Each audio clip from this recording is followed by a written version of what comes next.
ভীষণ পরিমাণে বেড়ে যাচ্ছে কিংবা অস্বাভাবিক লোম, থাইরয়েডটা তখন আমার ধরা পড়েছিল। জানতে পারলাম যে আমার পিসিওডি প্রবলেমটা আছে। তো শেষের দিকে কিন্তু আমি কনসিভ করেছি।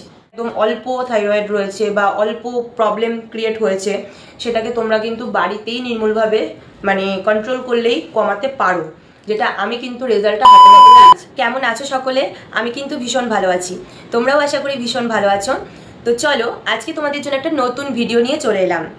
ভিডিওটার থাম্বনেল দেখে তোমরা আশা করি বুঝতেই পেরে গেছো যে কোন টপিক নিয়ে তোমাদের সঙ্গে আজকে আলোচনা করতে চলেছি। তো এই টপিক নিয়ে আমি কিন্তু এর আগে আলোচনা করিনি বা তোমাদের সঙ্গে কোনো রকম ভিডিওই শেয়ার করিনি।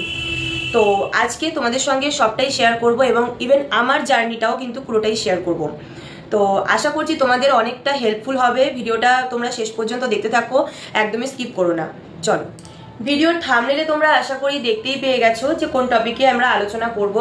হ্যাঁ গাইস, আজকে থাইরয়েড এবং পিসিওডি, পিসিওএস প্রবলেম কিংবা সিস্ট, এই যে বর্তমান সময়ে প্রতিটা ঘরে ঘরেই এই প্রবলেমটা কিন্তু মাথাচাড়া দিয়ে উঠেছে। প্রায় তোমরা বলতে পারো যে 100 জনের ভিতর 97 থেকে 98 জনেরই এই প্রবলেমটা কিন্তু ভীষণ পরিমাণে দেখা যাচ্ছে। আমার ক্ষেত্রেও কিন্তু অন্যথা হয়নি, আমার ক্ষেত্রেও কিন্তু এই সেম প্রবলেমটা ক্রিয়েট হয়েছিল। কিন্তু সেই সমস্ত কিছু পেরিয়ে কিভাবে ঘরোয়া উপায়ে এবং নিজে কিছুটা কন্ট্রোল করে কনসিভ করেছি, সেই জার্নিটাই আজকে তোমাদের সঙ্গে শেয়ার করব।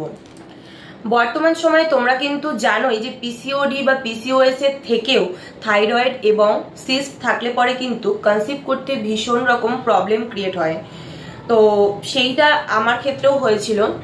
তোমাদের সঙ্গে আমি আমার ঘটনাটা শেয়ার করছি। 2024 সালের আগস্ট মাসের দিকে আমার মাঝে মধ্যেই ভীষণ পেটে ব্যথার প্রবলেম হতো আর কি।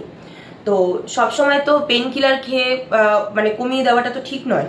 তো আমিও কয়েকবার খেয়েছি ওষুধ, কিন্তু তারপরে মনে হলো যে বারবার করে এইরকমভাবে পেন কিলার খাওয়ার থেকে একটা ডক্টর দেখিয়ে নেওয়া ভালো।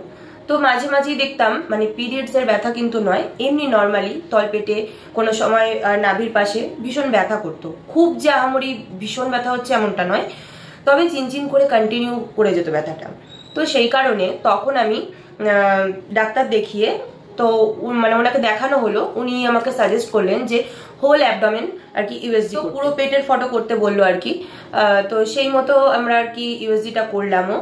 আর তখনই ধরা পড়লো বা জানতে পারলাম যে আমার পিসিওডি প্রবলেমটা আছে।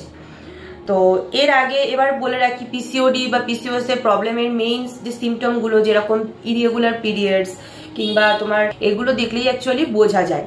তো আমার কিন্তু ছোটবেলা থেকেই অস্বাভাবিক লোম, ভীষণ পরিমাণে গ্রোথ, সারা গা হাত পায়ে যে রোম রোম জিনিসটা কিন্তু আগাগোড়াই আছে, এটা নতুন কিছু নয়। আর ওজন যদি বলতে চাও তাহলে বলতে পারো ওজন ওই হয়তো 2-3 কিলোর মতো হয়তো বেড়েছিল, খুব বেশি কিন্তু নয়। তো আমি সেই রকম ভাবে বুঝতে পারিনি।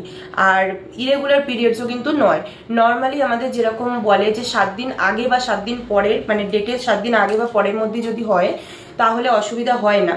তো আমার কিন্তু সেই রকমই হতো, কোনো অসুবিধা হতো না। আর এমনিও যে পিরিয়ডস হলে ভীষণ প্রবলেম বা খুব পেটে ব্যথা হচ্ছে এমনটাও কিন্তু হতো না।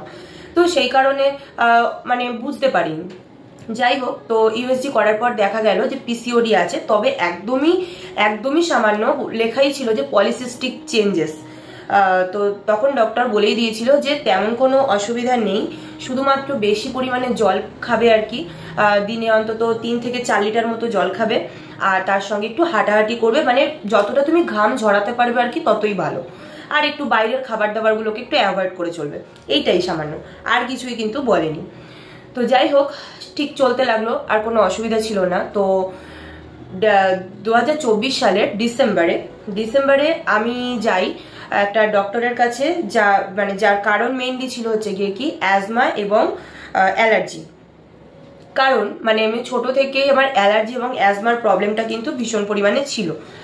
সবসময় হচ্ছে এমনটা নয়, ধরো ঠান্ডা লেগেছে, খুব সর্দি কাশি হচ্ছে, তখন অ্যাজমার প্রবলেমটা মাথাচাড়া দিয়ে উঠতো। আর এছাড়া অ্যালার্জির প্রবলেমটা ভীষণ পরিমাণে ছিল। তো তখন আমি যেহেতু প্রথম থেকেই আর কি অ্যালোপ্যাথি দেখিয়ে অভ্যস্ত, তো হোমিওপ্যাথি কিন্তু আমি কখনোই দেখাইনি। তো এই ক্ষেত্রে কিন্তু আমি গিয়েছিলাম হোমিওপ্যাথি দেখাতে। তো সেই মুহূর্তে তখন আমাকে আর কি নানান রকম টেস্ট করতে দিয়েছিল, যে অল টোটাল টেস্ট, তার মধ্যে কি কি ছিল তোমাদেরকে বলছি। হিমোগ্লোবিন ছিল, HIV ছিল, থাইরয়েড ছিল, সুগার ছিল, এছাড়া হচ্ছে থ্যালাসেমিয়া ছিল, মানে অল টোটাল ব্লাড গ্রুপ থেকে শুরু করে সমস্ত কিছু টেস্ট করতে দিয়েছিল। তো সেটা করেছিলাম, করার পরে রিপোর্ট সমস্ত কিছুই মোটামুটি ঠিক ছিল। তবে থাইরয়েডটা তখন আমার ধরা পড়েছিল। ইভেন অ্যালার্জি যেহেতু বেশি ছিল, অ্যালার্জি টেস্টও দিয়েছিল, তো অ্যালার্জিটা তো সামান্য বেশি ছিল, তো আমি জানতামই, কারণ সবসময় আমার অ্যালার্জির প্রবলেমটা হতোই, যার কারণে ওনার কাছে যাওয়া। তো উনি ওষুধ দিয়েছিলেন, আমার কমেও গিয়েছিল। 2.5-3 মাস মতো কন্টিনিউ আমি হোমিওপ্যাথি ওষুধ খাওয়ার পরে কিন্তু যথেষ্ট ভালো আছি, অ্যালার্জির প্রবলেমটাও কিন্তু একদমই চলে গেছে। তো সেসব কথায় পরে আসবো অন্য কোনো দিন। যাই হোক, তো আমার যে প্রবলেমটা ধরা পড়েছিল থাইরয়েড, ওই ফার্স্ট কিন্তু আমি জানতে পারি আমার থাইরয়েড আছে। তাও একদমই পয়েন্টটা ছিল 5.7 ছিল। তো ডক্টর আমাকে বলেছিলেন যে তেমন কিন্তু কোনো অসুবিধা হবে না, তুমি আগে অ্যালার্জির প্রবলেমটাকে একটু কমিয়ে নাও, তারপর তোমাকে আমি থাইরয়েডের ওষুধ দেবো। তো আমি আবার জিজ্ঞাসাও করেছিলাম যে এটার ক্ষেত্রে, মানে এটার জন্য কি কনসিভ করতে কোনো প্রবলেম হবে, কারণ আমার যেহেতু আগেই পিসিওডিটা রয়েছে। তো উনি তখন বললেন যে 2 মাস সময় যেতে দিতে আর কি, তারপরে আর কি উনি ওষুধ দেবেন, তারপরে আর কোনো অসুবিধা হবে না। তো আমি ওনার কথা মতো ওষুধ খেয়েছি, অ্যালার্জি কমেছে ঠিকই, কিন্তু আমি মানে ইউটিউবে আর কি সার্চ করতাম বা সবার কাছে জিজ্ঞাসা করতাম, সকলেই বলতো আর কি যে থাইরয়েড এবং পিসিওডি থাকলে ভীষণ পরিমাণে প্রবলেম হয়। তো এটা আমি আগে থেকেই আর কি জানতাম, সেই কারণে আমি তখন থেকেই আর কি একটু সতর্ক হওয়া শুরু করি। প্রথমত থাইরয়েডটা জানার পরে আমি দেখতে থাকলাম ইউটিউবে সার্চ করে করে যে কি কি খাবার দাবার খাওয়া আর কি বন্ধ করতে হবে, সেটা তো ছিলই, তার সঙ্গে কি কি এক্সারসাইজ করতে হবে, বা আরও যদি কিছু রুটিন থেকে থাকে সেগুলোকে আমি কিভাবে করলে পরে আমার ঘরোয়া পদ্ধতিতে কমবে। তো সেই কারণে তো আমি তখন থেকে আর কি ঘরে, মানে আমার ডিসেম্বর মাসে যখন আমি জানতে পারলাম থাইরয়েডটা হলো, আমি গোটা জানুয়ারি মাসটা, পুরো গোটা জানুয়ারি মাসটা আমি কিন্তু ভীষণ পরিমাণে কন্ট্রোল করেছি। জল প্রচুর পরিমাণে খেয়েছি, যেখানে তোমার 3.5 থেকে 4 লিটার মতো জল খেয়েছি। আচ্ছা, আমার লাইফস্টাইল থেকে ময়দা, চিনি, মিষ্টি এই জাতীয় জিনিসগুলো পুরোপুরি বন্ধ করে দিয়েছিলাম। যেখানে আমি মিষ্টির পোকা, আমি এত মিষ্টি খেতে ভীষণ ভালোবাসি, সেখানে কিন্তু আমি মিষ্টি একদম অ্যাভয়েড করেছি। মানে বলতে পারো খুব সামান্য, যে খুব মানে একটা অনুষ্ঠানে গেলাম বা খেতে হলো বাধ্য হয়ে, সেইটুকুনি। এছাড়া ময়দা জাতীয় কোনো জিনিস, সবাই লুচি খাচ্ছে, আমি ধরো একটা রুটি করে খাচ্ছি, ধরো সকলে ফুচকা খাচ্ছে বা আইসক্রিম খাচ্ছে কিংবা বাইরের জাঙ্ক ফুড খাচ্ছে, সেখানে এগ রোল, চাউমিন, সেগুলোকে আমি ধরো বাইরের খাবার খেতে পাচ্ছি না, কিন্তু সেটাকে ঘরে করে খাচ্ছি। সেটাতে তুমি তোমার পছন্দ মতো, ইচ্ছা মতো কম তেল দিয়ে তুমি রান্নাটা করতে পারবে। তো সেগুলোকে তো একটু মেনটেন করে চলতেই হবে। আর এটা তো প্রথমত খাবারের পার্টটা গেল। আর দ্বিতীয়ত হচ্ছে এক্সারসাইজটা, মানে ব্যায়ামটা কিন্তু তোমাদেরকে করতে হবে। সেটা তুমি দিনের মধ্যে আধা ঘন্টা সময় তুমি নিজের জন্য বার করে নাও। সেটা তোমরা যদি সকালে, যারা হাউস ওয়াইফ আছো তাদের সকালে জানি ভীষণ পরিমাণে ব্যস্ততার মধ্যে কাটে, রান্না বান্না করা, অফিস যাবে, সব বাড়ির অনেক কাজ থাকে আর কি, সকালবেলাটা বললে হয় না। যারা অনেক ভোরবেলা উঠতে পারে তাদের পক্ষেই সম্ভব একমাত্র। এছাড়া যারা পারে না তাদের ক্ষেত্রে বলছি, যেমন আমি না পারার দলে, আমি করতাম আর কি সকালবেলা একেবারেই করতাম না, আমি করতাম হচ্ছে বিকেলবেলা। বিকেলবেলা আমার টিউশন থাকতো, তার আগে মানে ধরো ওই 4টে to 5টা ওই রকম টাইমের মধ্যে আধা ঘন্টা থেকে 45 মিনিট সময় বার করে নিতাম নিজের জন্য। তো তখন ইউটিউবেই তোমরা দেখতে পাবে, অনেক মানে চ্যানেলগুলোতে তোমরা দেখতেই পাবে, ওখানে আলাদা করে অনেক রকমের ব্যায়াম দেওয়া থাকে, থাইরয়েডের জন্য আলাদা, তারপর পিসিওডি প্রবলেমের জন্য, এগুলো কিন্তু আছে। তোমরা চাইলে আমাকে বলো, আমি লিঙ্কগুলো মানে কমেন্ট বক্সে দিয়ে দেবো। তো যাই হোক, তোমরা এটাকে সার্চ করবে, করে ভালো করে দেখবে। ব্যায়ামগুলোকে দেখার পরে ওই আধা ঘন্টা বা 45 মিনিট কিন্তু ওই ব্যায়ামগুলোকে বারবার করে রিপিট করে করতে থাকবে। এটা একটা হলো। আর এছাড়া যদি তোমরা ব্যায়াম না করতে চাও, তাহলে পরে আমরা যেরকম জুম্বা ক্লাসে অ্যাটেন্ড করলে পরে মানে নেচে আর কি যে ঘামটা ছড়াতে হয় আর কি নানা রকম গানের সঙ্গে, সেটা তোমরা বাড়িতেই করতে পারো, অসুবিধা নেই। দরজা জানলা বন্ধ করে টিভিতে একটা গান চালিয়ে দিয়ে নিজেই নাচো না, ঘরে কেউ দেখতে আসবে না। তো এই ক্ষেত্রেও কিন্তু তোমার ওয়েট লসের থেকে বড় কথা এই যে ঘামটা যে ঝরছে, অনেক ক্যালোরি লস হচ্ছে, এর জন্য কিন্তু অনেকটা হেল্প হয়, অনেকটা। তো আমার ক্ষেত্রেও কিন্তু সেটা হয়েছে। খাওয়া দাওয়া কন্ট্রোল করেছি, ব্যায়াম করেছি, এইগুলো করার পরে কিন্তু আমি ফেব্রুয়ারির শেষের দিকেই বলতে পারো, আমি তারিখটা বলছি না, তো শেষের দিকে কিন্তু আমি কনসিভ করেছি। আর সেই মুহূর্তে ডক্টর যখন আমাকে সাজেস্ট করলো, মানে আমি যেদিন জানতে পারি সেদিনই কিন্তু আমি ডক্টরের কাছে গিয়েছিলাম। উনি আমাকে নানান রকম নর্মালি যেরকম প্রেগনেন্সির ক্ষেত্রে নানান রকম টেস্ট দেয়, তো সেটা দিয়েছিল আমাকে। আমি তার 10 দিন পরে কিন্তু আমি টেস্ট করি, আমার থাইরয়েডের লেভেল কিন্তু 3.5 হয়ে গিয়েছিল, যেখানে আমার ছিল 5.7। তো এই ন্যাচারালি উপায়ে এগুলো কিন্তু করলে অবশ্যই কমবে।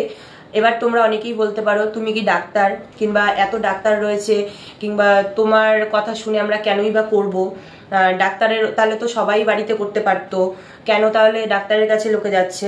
অবশ্যই ডাক্তারের কাছে যাচ্ছে, তবে যাদের ফার্স্টের দিকে একদম অল্প থাইরয়েড রয়েছে বা অল্প প্রবলেম ক্রিয়েট হয়েছে, সেটাকে তোমরা কিন্তু বাড়িতেই নির্মূলভাবে মানে কন্ট্রোল করলেই কমাতে পারো, যেটা আমি কিন্তু রেজাল্টটা হাতে নাতে পেয়েছি।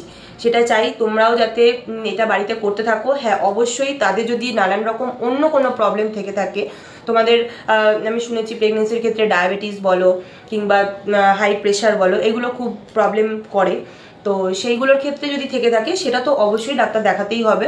তবে এই সমস্ত জিনিসগুলোর জন্য বাড়িতে কিন্তু তোমরা এই ব্যায়াম বলো, খাওয়া দাওয়া কন্ট্রোল বলো, এগুলো করলে কিন্তু অবশ্যই কমবে, এটা তোমাদেরকে বলতে পারি, আমি নিজে হাতে নাতে রেজাল্টটা। কথা, থাইরয়েডের ক্ষেত্রে খাবার দাবারের মধ্যে তোমরা ফুলকপি, বাঁধাকপি, সয়াবিন বা সয়া জাতীয় সমস্ত রকম জিনিস, এগুলো কিন্তু তোমরা একটু খাওয়াটাকে অ্যাভয়েড করবে, কিছুদিনের জন্য বন্ধ রাখো, দেখবে ভালো হবে। তো সমস্তটাই তোমাদের সঙ্গে শেয়ার করলাম, আশা করছি তোমাদের একটু হলেও হেল্প হবে। তোমরা এই রকম ভাবে অন্তত 2-3টে মাস একটু কন্ট্রোল করো, অবশ্যই কমবে। আর তোমাদের যদি আরো আদার্স কিছু জানার থেকে থাকে আমাকে অবশ্যই কমেন্ট বক্সে জানাবে, আমি যতটুকু জানি তোমাদেরকে শেয়ার করব আমি। আর এছাড়াও যদি প্রেগনেন্সি রিলেটেড কোনো ভিডিও তোমরা জানতে চাও সেটাও আমাকে জানিও, আমার যতটুকু জ্ঞান আছে বা আমি যতটুকু জানি সেটুকু তোমাদেরকে বলবো। তো ভিডিওটি কেমন লাগলো অবশ্যই আমাকে কমেন্ট বক্সে জানাতে একদমই ভুলো না। আর যাদের ভালো লেগেছে অবশ্যই একটি লাইক দিয়ে চ্যানেলটিকে সাবস্ক্রাইব করে রেখো। আর যারা ফেসবুক থেকে দেখছো তাদেরকে বলি পেজটাকে ফলো করে আমার পাশে থেকো। তো দেখা হচ্ছে আবার কোনো নতুন টপিক নিয়ে, ততক্ষণ সকলে ভালো থেকো, টাটা।